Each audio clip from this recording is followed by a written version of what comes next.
আজকে কেন্দ্রীয় মন্ত্রীর দুই ঘনিষ্ঠ আত্মীয়, একজন জ্যাঠতুতো ভাই, একজন খুড়তুতো ভাই, এই দুজন আজকে আমাদের দলে যোগদান করলেন। আমি জানি না ওরা ভাই হয় কি না হয়, কিন্তু নিশীথ প্রামাণিক টাইটেল আর যেটা বললো সেটা হলো বর্মন। এখন কিরকম ভাই সেটা আমি জানি।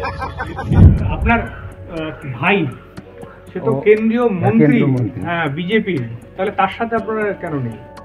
দেখো, সুযোগ সুবিধার একটা কথা আছে এখানে, যদি সুযোগ সুবিধা না পাই, যেখানে পাবো সেখানেই তো যাবো। আমাদের কথা হলো এটি, যারা অন্যের ঘর ভাঙবার স্বপ্ন দেখে, যারা মনে করছে তৃণমূলের ঘর ভাঙবে, আজকে তাদের পরিবারের সদস্যরা তৃণমূল কংগ্রেসে যোগ দিয়ে তৃণমূল কংগ্রেসকে শক্তিশালী করবার জন্য আমাদের হাত থেকে পতাকা তুলে নিয়ে।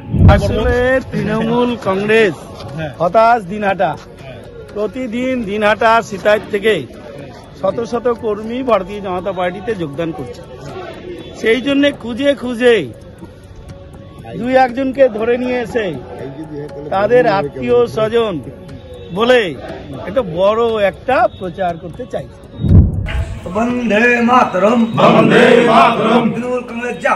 উত্তরবঙ্গ উন্নয়ন মন্ত্রী উদয়ন গুহর হাত ধরে তৃণমূলে যোগ দিলেন কেন্দ্রীয় মন্ত্রী নিশীথ প্রামাণিকের দুই তুতো দাদা। আর এই দুই ব্যক্তি দিনহাটা 1-এর পুটিমারি 1 নম্বর গ্রাম পঞ্চায়েতের বাসিন্দা সুনীল বর্মন ও জগদীশ বর্মন। উদয়ন গুহর দাবি ওই দুজন নিশীথ প্রামাণিকের আত্মীয়, একজন খুড়তুতো দাদা এবং অপরজন জ্যাঠতুতো দাদা। যদিও এ বিষয়ে বিজেপির পাল্টা দাবি, ভুল মানুষকে যোগদান করিয়ে কেন্দ্রীয় মন্ত্রীর আত্মীয় সাজাতে চাইছে তৃণমূল।